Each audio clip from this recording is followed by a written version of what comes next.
Hi friends, कैसे हैं आप लोग। SM2 लोकगीत वीडियो चैनल पे आप सबके बहुत बहुत स्वागत है। जी हाँ दोस्तों, अगर चैनल पे नया है तो प्लीज चैनल को सब्सक्राइब कर लीजिएगा और बगल में बेल आइकन घंटी है उसको प्रेस कर लीजिएगा कि जब भी हम वीडियो अपलोड करें तो सबसे पहले नोटिफिकेशन आप सबके मिले। चलिए आप सबके बीच एक बहुत सुंदर विवाह गीत सुनाने जा रहे हैं। गीत के अंत तक बने रहिएगा।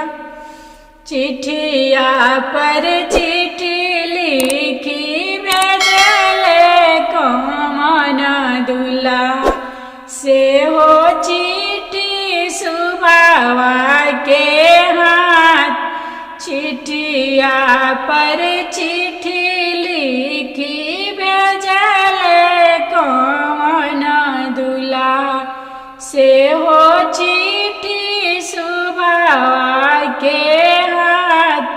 चिट्ठिया पढ़त सुबावा मने मुसुकैली हो बाबा गे अरज लगा।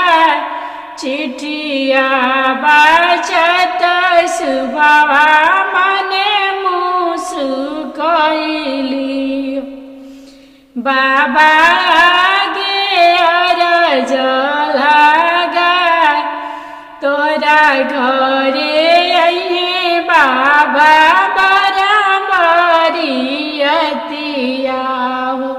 कैसे रहिए इज्जत तोहार नवसवा अइहे बाबा हथिया से घोड़ावा हो। नवसवा अइहे बरियत नवसवा अइहे बाबा हथिया से घोड़ावा हो।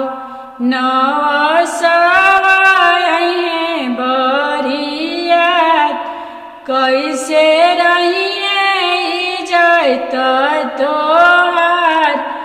मुठिया न मुठियन बेटी चावल चलैबो दलिया चलैबो पावनार। मुठिया न मुठियन बेटी चावल चलैबो दलिया चलैबो पावनार। गगरी के घीवा बेटी देव डरकाई हो। ओइसे रहिए इज्जत हमार। गगरी के घीवा बेटी देव डरकाई हो। ओइसे